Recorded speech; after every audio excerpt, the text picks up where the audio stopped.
Opa, beleza? Então a gente vai continuar aí com o nosso curso de Proxmox, né? Hoje entrando na parte de storage, como o Proxmox ele identifica e como ele trata, e algumas conceituações a nível de storage com Proxmox. Mas antes de entrar na parte do storage e dos conceitos dele e como que ele trabalha com isso, eu gostaria de retomar, para deixar bem claro, retomar a parte final da nossa aula anterior, que é a questão do update, né? Como fazer o update utilizando o Proxmox, se tu tem assinatura paga ou se não tem assinatura paga. Para deixar bem claro, né, e a gente não tem nenhuma dúvida, porque isso é bem importante que nossos servidores estejam sempre atualizados antes de botar em produção e mesmo após ser colocado em produção. Então, em resumo, a gente até posso escrever aqui, mas também mostrar. A gente tem dois tipos de repositórios para atualização no Proxmox. Então, a gente baixa o Proxmox, a ISO do Proxmox do site, ou instala via Debian, enfim. No momento que a gente baixou essa ISO, fez a instalação na nossa máquina física, estou imaginando então que a gente baixou a ISO do site, tá? Que é o procedimento mais fácil. Baixamos a ISO do site do Proxmox, fizemos a instalação numa máquina física. Isso a gente aprendeu nas duas aulas anteriores, se não me engano. Feita essa atualização, essa instalação nova na máquina física, a gente tem que fazer algumas configurações para que essa máquina física, que tem o Proxmox instalado, ela tenha os seus programas atualizados sempre. Por padrão, o Proxmox ele vem configurado para utilizar os repositórios. Repositórios são os lugares onde são armazenados os pacotes. Então, os pacotes são os programas.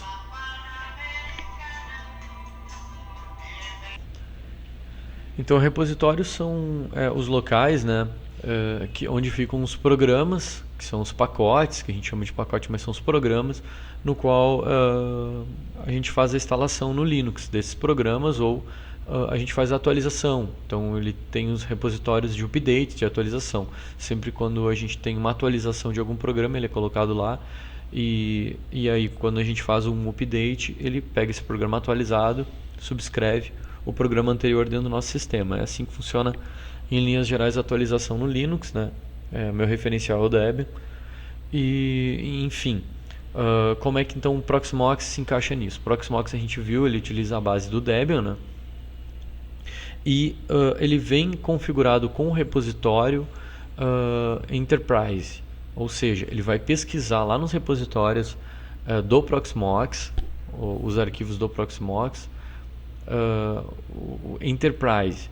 Mas para ele fazer essa conexão no repositório Enterprise, ele precisa de uma assinatura válida. Essa assinatura ela é feita, ela é tida, ela é resgatada, ou ela é pega, ela é adquirida através da compra, da aquisição junto à própria Proxmox. Ali eu mostrei, inclusive em algumas aulas anteriores, onde a gente vai para dar uma olhada, para ver ali as assinaturas e aonde comprar elas, os preços delas.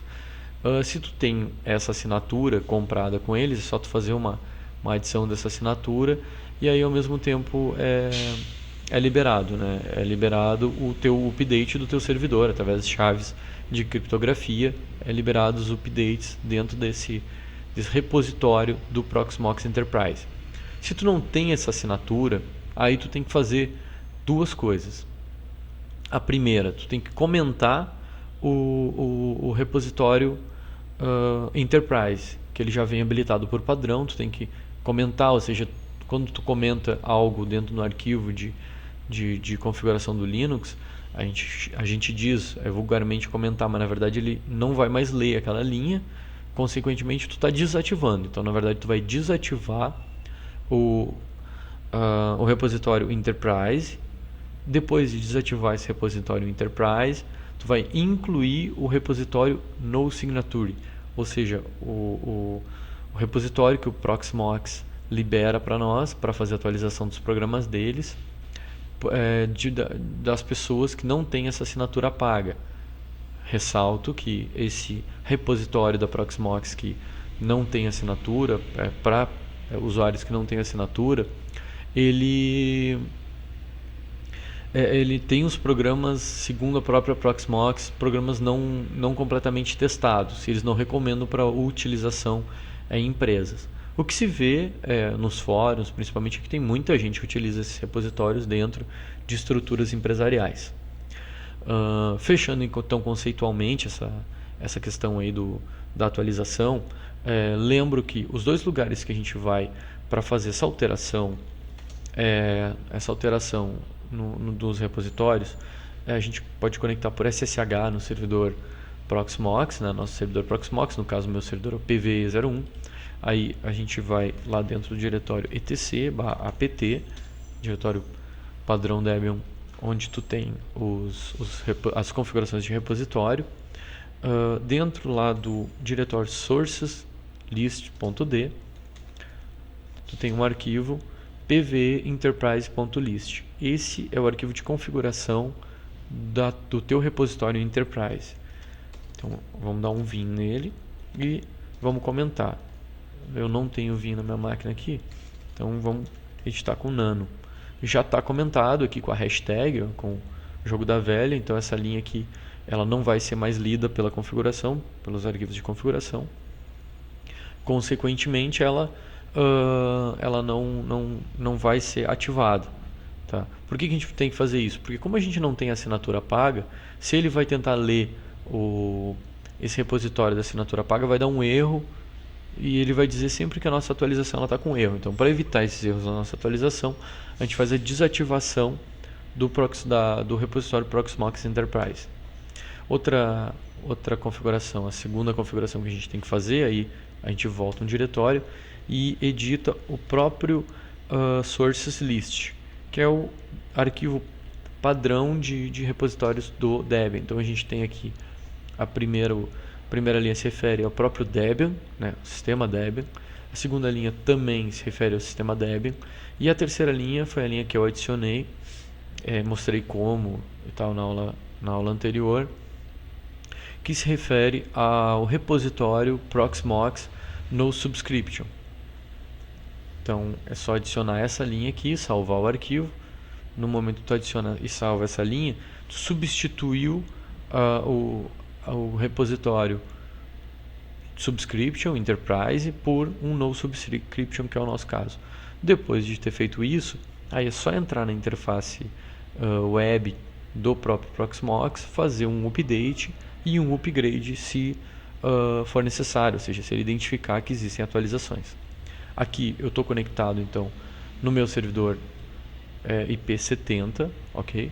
Que é o meu servidor Proxmox, e eu tenho que clicar no servidor. No momento que eu clico, não clico no data center, eu clico no servidor. No que eu cliquei no servidor, eu verifico aqui nas abas e vou até a aba Update. Procuro a aba Update.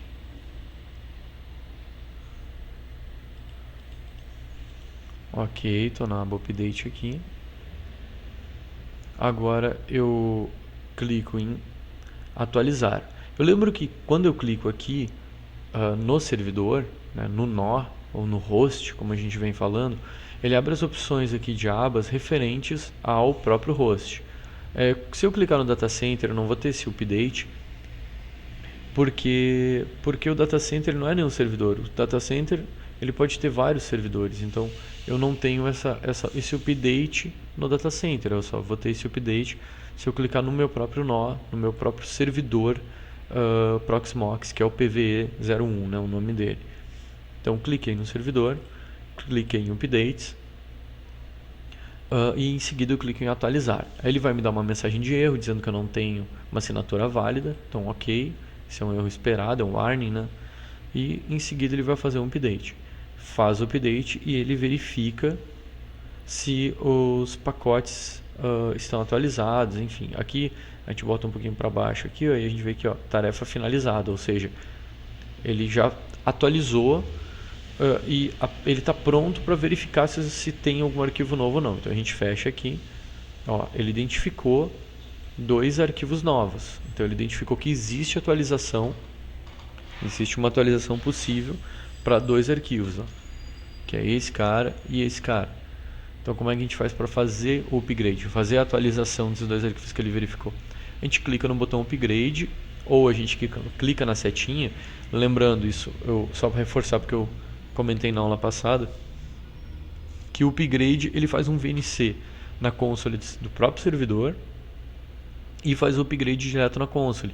Então eu posso usar o VNC, posso usar o Spice para isso. O Spice eu comentei que era uma ferramenta já de acesso remoto e tal ao servidor, e o novo VNC. Se eu clico aqui no upgrade, ele vai abrir, se não me engano, o novo VNC, que é um default dele para isso.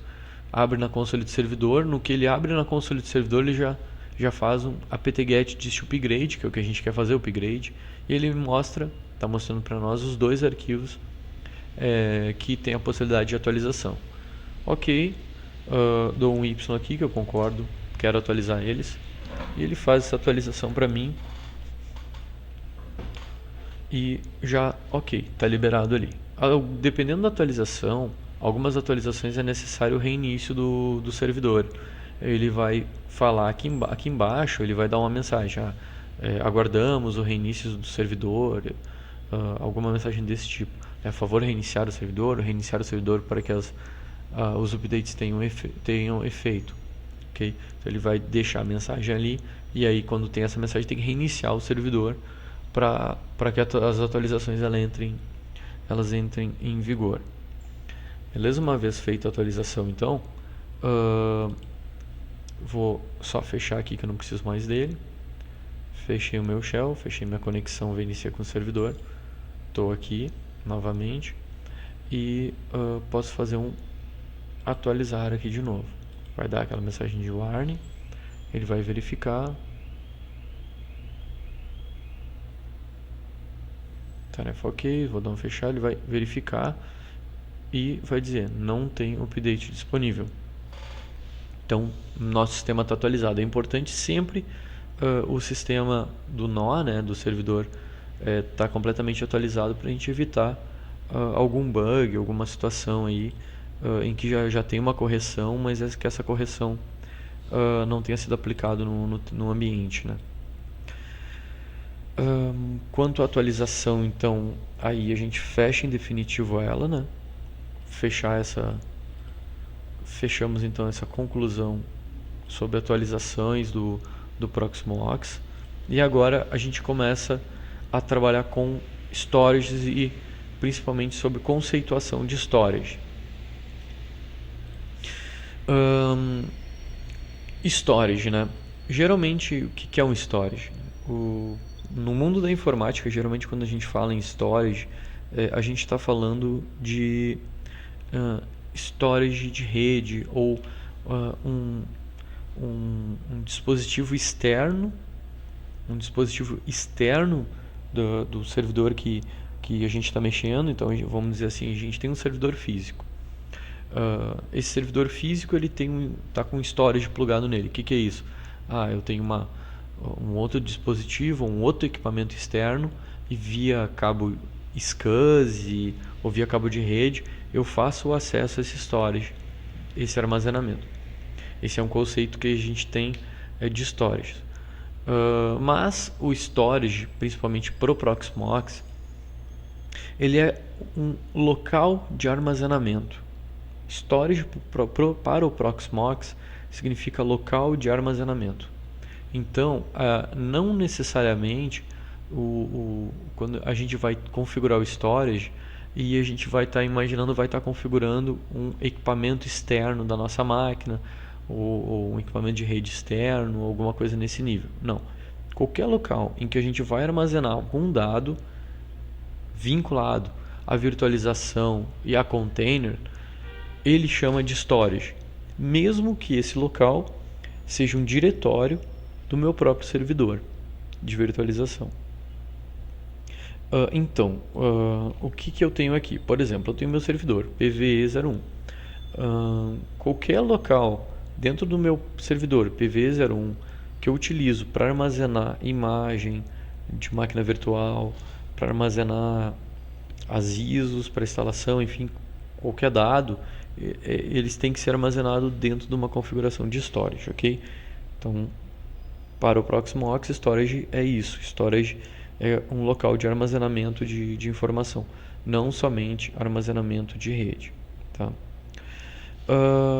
Mas, porém, é recomendado o uso de um equipamento de storage de rede, principalmente quando a gente está mexendo com máquinas virtuais. Por quê? Porque uma configuração básica do Proxmox ou da virtualização em si, que seria utilizando somente uma máquina e tudo nela, né, uma máquina física e tudo nela, a gente não vai ter um grande benefício que a virtualização nos proporciona, que é a redundância, ou seja, se eu tenho tudo instalado na minha máquina e as próprias máquinas virtuais estão instaladas na minha própria máquina e essa minha máquina ela deu um problema, eu tenho um problema, porque geralmente eu tenho mais de uma máquina virtual, elas têm funções importantes na minha rede e aí eu tenho vários servidores que são virtuais, mas vários servidores com problema. Já se eu tenho esse storage em rede, ou seja, o storage seria um equipamento da minha rede, e eu tenho mais de uma máquina física de virtualização, o que eu vou ter? Eu vou ter uma redundância de hardware, né? Uma redundância de equipamento. Então, se me dá problema num equipamento meu de virtualização, basta eu migrar as máquinas para o outro equipamento de virtualização e elas vão continuar funcionando se eu tiver uma alta disponibilidade, ou ela vai dar a parada até eu fazer essa migração. Outra situação, por exemplo, eu quero, por exemplo, fazer uma simples, deixa eu ver aqui, eu quero fazer uma manutenção num dos meus servidores, imaginando que eu tenho 2 servidores físicos, né? E eu quero fazer a manutenção num dos meus servidores. O que eu vou fazer? Eu vou migrar todas as máquinas virtuais que estão rodando nele, vou migrar para outro servidor. E desligo o meu servidor físico, faço a manutenção nele, depois ligo o meu servidor físico e enfim, volto novamente as máquinas virtuais para ele. Então, o que a virtualização nos traz de grande vantagem, geralmente ela está vinculada à utilização de storage de rede ou storage fora da própria máquina de virtualização, para a gente ter ganho, para a gente ter alguns benefícios em cima disso. A gente daqui a pouquinho vai ver algumas configurações ali, o protocolos para storage de rede, storages locais, enfim. Um contra, né, da utilização de um storage de rede, uma coisa que não é muito boa é que tu tem que cuidar muito da performance da tua rede, porque os dados vão ser trafegados pela rede, caso tu tenha um storage de rede, né?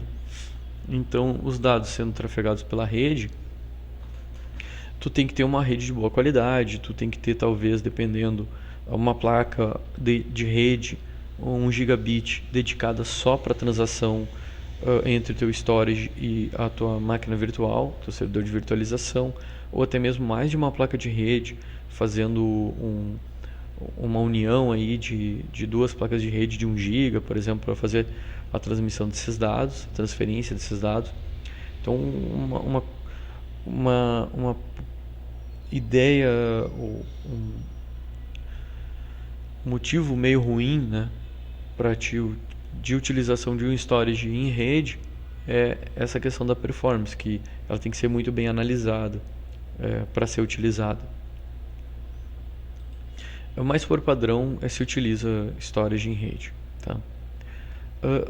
Eu tenho um exemplo, né? Porque o storage em rede ele pode ser o quê, né? Pode ser um equipamento que tu vai lá comprar da Dell, tu vai comprar de alguém lá, um equipamento que tem HDs redundantes e tal, né? Que é um storage propriamente dito. Aí tu tem protocolos. O protocolo de rede para storage de rede utilizado pelo Proxmox, que o Proxmox utiliza, é o iSCSI.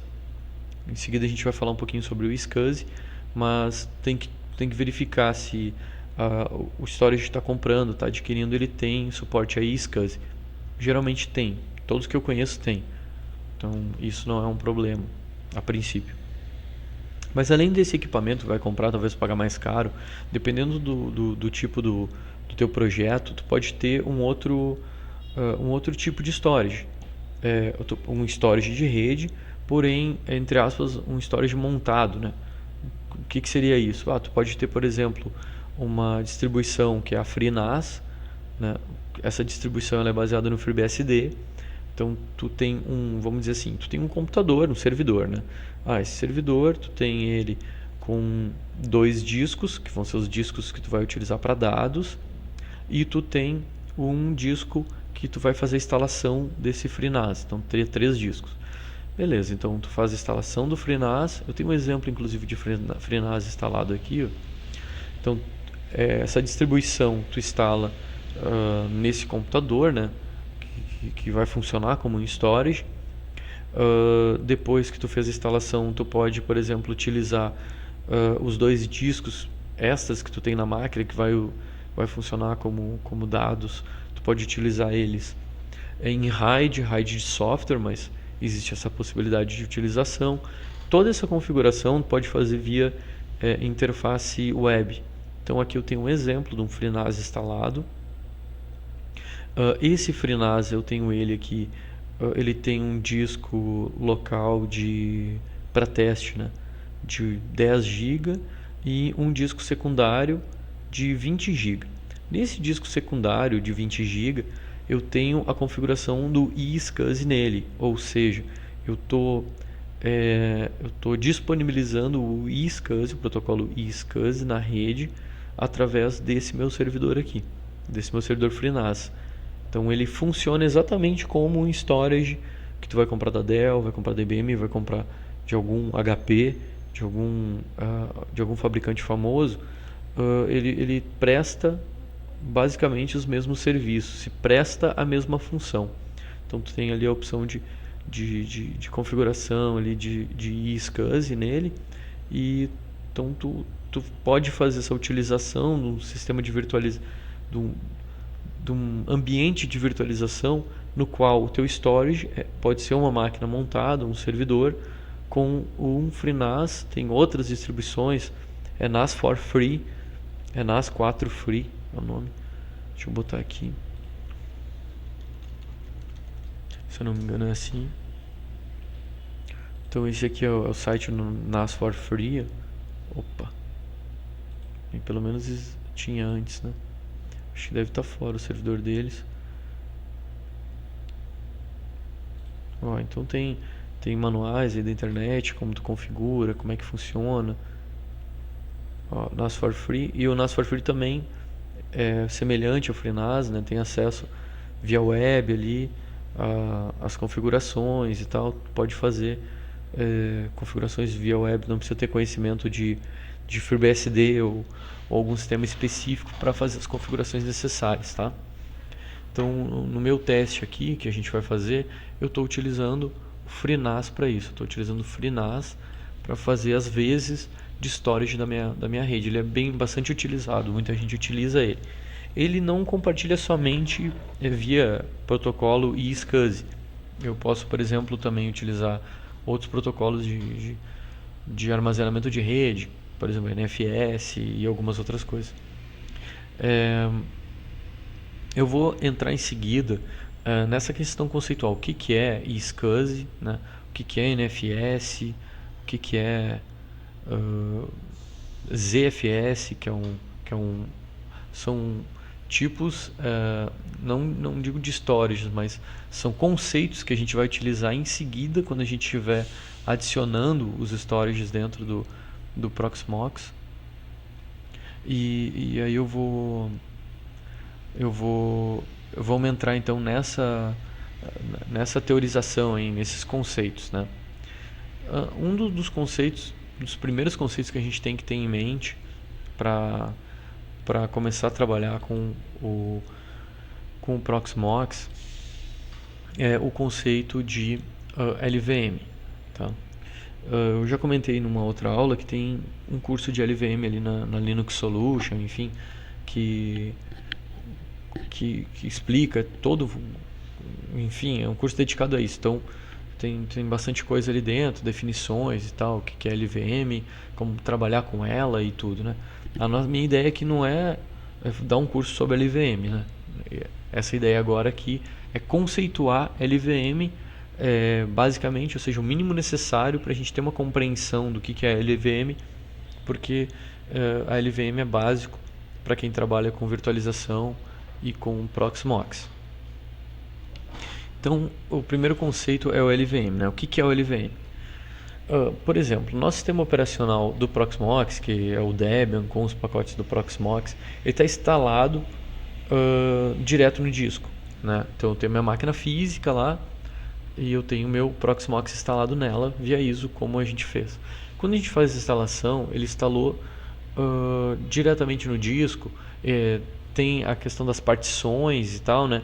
Mas ele não fez a instalação, vamos dizer assim, tradicional, corriqueira do Linux, né, de algum tempo atrás, que é o que?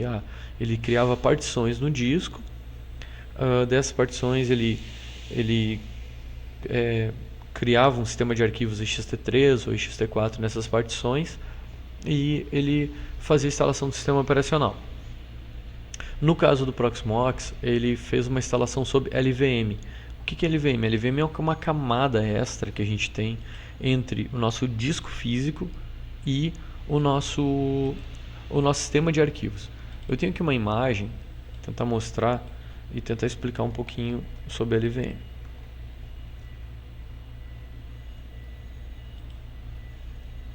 Tá aqui, ó.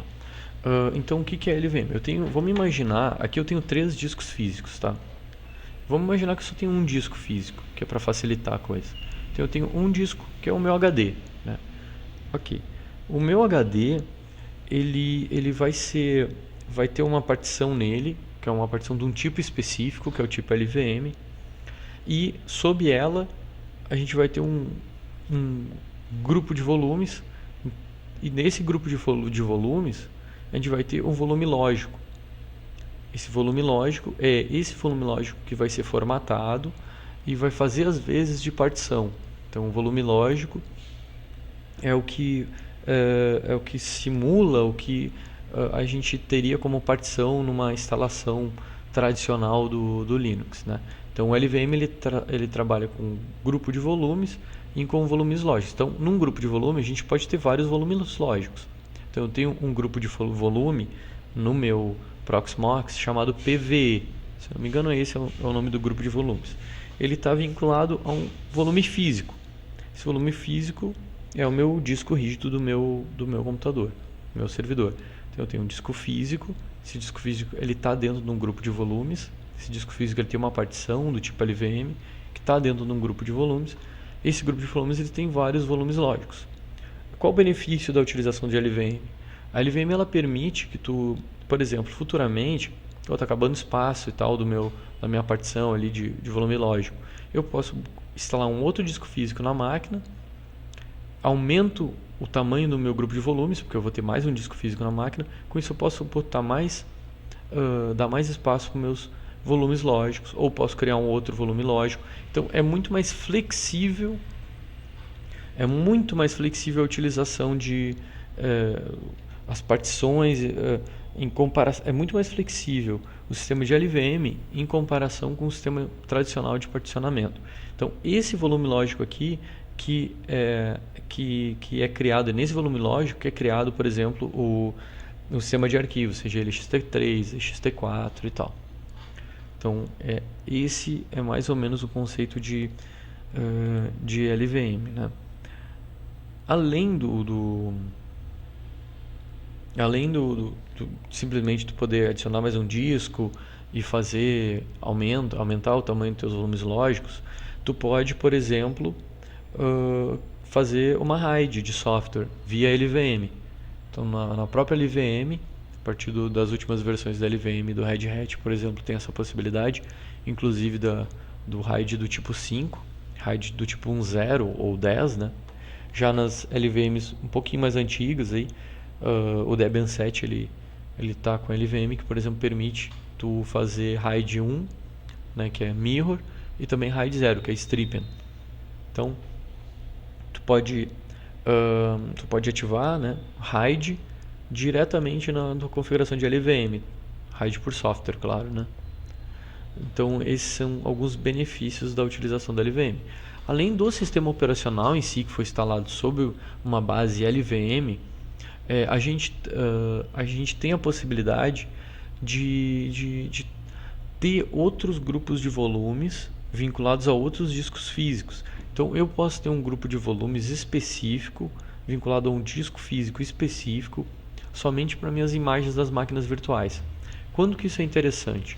Imagina que eu tenho um servidor que faz toda a função, ou seja, ele vai armazenar as minhas máquinas virtuais, e eu tenho então ele vai estar com o Proxmox instalado e vai ter as máquinas virtuais nele. Beleza? Beleza. Então, o que eu posso fazer? Para eu ganhar performance, eu posso ter discos mais rápidos e eu quero que esses discos mais rápidos fiquem somente armazenando minhas máquinas virtuais. Então, eu vou ter um ou dois discos físicos mais rápidos que vão estar dentro de um grupo de volumes específico, e esse grupo de volumes específico vai ter um volume lógico, LVM, né? Todo esse conceito de LVM, ele vai ter um volume lógico, vai ser formatado, enfim, e esse volume lógico aqui que vai ter as minhas máquinas virtuais. Na verdade, trabalhando com LVM e virtualização, eu tenho mais uma vantagem, que é o quê? A gente, utilizando virtualização e discos, né, de máquinas virtuais, a gente tem dois modelos. A gente pode ter um arquivo. Esse arquivo vai ser correspondente à minha máquina virtual. Então eu vou olhar lá dentro do meu Linux, eu vou ter um arquivo lá, e esse arquivo vai corresponder à minha máquina virtual. Esse é um tipo, esse é um modelo que existe, a gente vai ver em detalhe na hora da criação, ali, com os lugares que ele fica e tal. Então esse é um tipo de uso, ok? Eu tenho outro modo de uso, outro tipo de uso, que é o tipo LVM. A minha máquina virtual, então, ela não vai ser um arquivo dentro do meu sistema de arquivos lá, do meu Proxmox, enfim. Ela vai ser o quê? Ela vai ser um volume lógico. Então existe essa opção, essas duas opções a serem feitas. Então, esses dois tipos que existem, né? O tipo de arquivo, né? O modelo de arquivo, e também o modelo de diretamente em volume lógico, dentro do volume lógico. Então, uma máquina virtual, ela o HD da máquina virtual vai ser um volume lógico. Aí a conexão e a velocidade ela é melhor dessa máquina virtual quando ela trabalha dessa maneira em cima de LVM, né? Mas depois a gente vai ver com mais detalhes como que a gente faz ali para escolher um tipo, outro tipo, o que é melhor, o que não é. Aqui por enquanto a gente está trabalhando só na conceituação mesmo de LVM, ok? Então o LVM é isso, é um modo de trabalho, é um tipo é uma maneira de fazer a configuração ali dos discos, né, das partições em Linux. Eu vou dar um exemplo como funciona mais ou menos essa LVM, tá? Então, por exemplo, se eu der um VG Display, ele vai mostrar o meu grupo de volumes, né? Então, eu estou no meu servidor do Proxmox, digitei ali VG Display, ele está mostrando que existe um grupo de volumes chamado PVE, que foi o que eu comentei ali, né? Então, existe um grupo de volumes chamado PVE. Esse grupo de volume, ele tem vários volumes lógicos. Então vamos dar uma olhada aqui no LVS. Ele tem 3 volumes lógicos: o volume chamado data, um volume chamado root e um volume chamado swap. Esses três, daí eu tenho 3 volumes lógicos vinculados ao mesmo grupo de volumes, que está vinculado a um disco, que é o meu disco físico, tá? Meu disco físico, posso VVS. Então, meu disco físico chamado VDA3 é o meu disco físico, é minha partição, né, dentro do meu disco físico, que está vinculada a LVM. E isso tudo que eu estou mostrando aqui é a minha configuração de LVM dentro de um servidor Proxmox para utilização do sistema de arquivos. Então, eu tenho aqui o root, que é todo o meu sistema de arquivos, meu barra, etc. Swap, que é a zona de swap, partição swap. E data, que é onde ele vai armazenar. Por padrão, ele cria esse data, vincula no mesmo grupo de volumes, que é onde ele vai armazenar ali as minhas imagens. Isso das máquinas virtuais, isso a gente vê em detalhes em seguida. Então, volume lógico é mais ou menos isso, ok? Outra definição que a gente tem que ter é conceituação, é a conceituação referente ao iSCSI. Né? O que é o iSCSI e as possibilidades do iSCSI?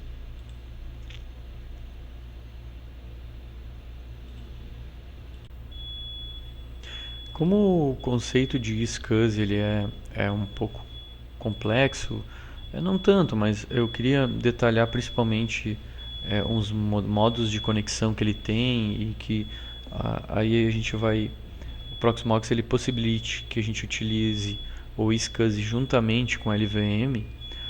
Eu acho interessante a gente não apressar essa explicação sobre o iSCSI, né? Então eu vou fazer o seguinte, eu já vou passar então para a próxima aula. E aí nessa próxima aula então a gente vai iniciar ela com o conceito de iSCSI, o iSCSI e o LVM, mais ou menos como o Proxmox ele vai trabalhar, e alguns outros conceitos, como por exemplo o ZFS, além do ZFS, um outro conceito que é o CEP, o CEF e o NFS. Então o ZFS, vou escrever aqui, conceito de CEF, e o conceito de